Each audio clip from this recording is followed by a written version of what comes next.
Hey folks, what a day today, right? We started about 60 degrees at 5 a.m. Then the front came through. Temperatures plummeted to the 30s, and we're going to stay there for a while now. These are the currents already below freezing in Weslaco, Raymondville, Harlingen, right at freezing in Rio Grande City.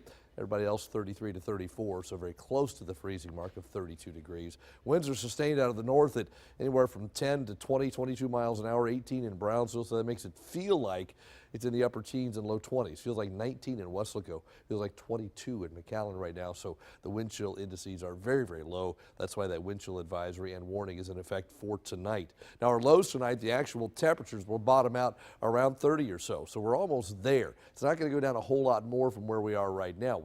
Let's hold steady all night long, maybe go down a degree or two, but that's about it. But with that light rain and drizzle falling in spots, that's what gives us that chance for some freezing precipitation. Now tomorrow, still only in the 30s except at the beach. Everybody else upper 30s for high temperatures with just a little bit of leftover moisture tomorrow. Now this is satellite radar together today, and you can see the moisture moving up through the valley and turning from rain into kind of a wintry mix of a little bit of sleet and a few snowflakes mixed in.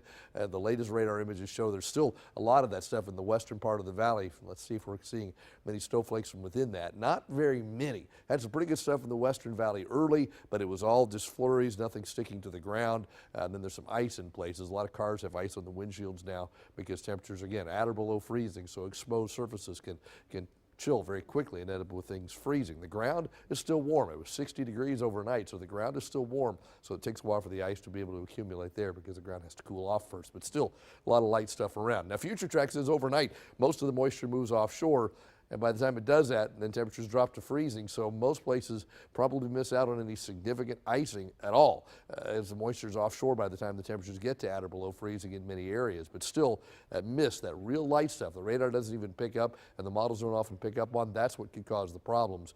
You know, 500s to maybe a tenth of an inch of rain overnight at most, and it moves from west to east and gets out of here. By tomorrow afternoon, temperatures, Future Track thinks it'll be in the 40s. We're going 30s for highs. We just don't think it'll get there. And then Thursday during the daytime, scattered showers begin to show up again, and temperatures have trouble warming up much. And look at Friday. A little disturbance goes through.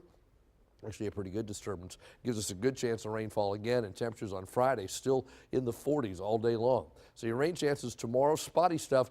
If it happens early in the morning when temperatures are near freezing, then it would be sleet. I can't rule out a snowflake, but that's not the big deal. The deal is sleet and then drizzle, and then the chance of rain goes up Thursday and Friday, but by then temperatures should be above freezing. Not very far above freezing. 38 Wednesday, 43 Thursday, and 54 on Friday. The normal for this time of year is on the way back up at 71. Rest of Texas, it's cold everywhere. Our 34, not the warmest temperature on the map, but close. 35 in Del Rio, 36 in El Paso. Everybody else colder than we are. And boy, I tell you what, look at this wintry mix. All these clouds leading to an awful lot of snow and ice and just messy weather in southeast Texas. So the cold front pushes to the south. High pressure builds in. It starts to move eastward, but a couple disturbances kind of get caught up in the flow and keep that rain chance here through Friday. You see some rain show up on Friday. Finally, by Saturday, I think things break. The high pressure moves away, and then we get to Friday, we get some sun back in, and that warms temperatures up a little bit. Traveling tomorrow, cold. Look at this, 16 in Dallas in the morning. San Antonio's 22, Houston 20. They'll see sunshine where we won't, but they still don't warm up very much. Most of the state tops out in the 30s and 40s. If you're headed to our coast, kind of chilly out there. Temperatures start about 41, northerly winds. UV's low, rip current risk is high. The surf temperature is 58. Daytime temperatures stay in the 40s all day. A gale warning is in effect through this evening. Seas are 6 to 9 feet with a rough bay. Not a good time to go out in the little boat. So for tonight, freeze warning in effect. And also the wind chill advisory and warning. Temperatures bottoming out about 31 with some drizzle, little sleet mixed in. Then tomorrow mainly cloudy with spotty drizzle. A cold day again. We start in the low 30s and only warm into the upper 30s.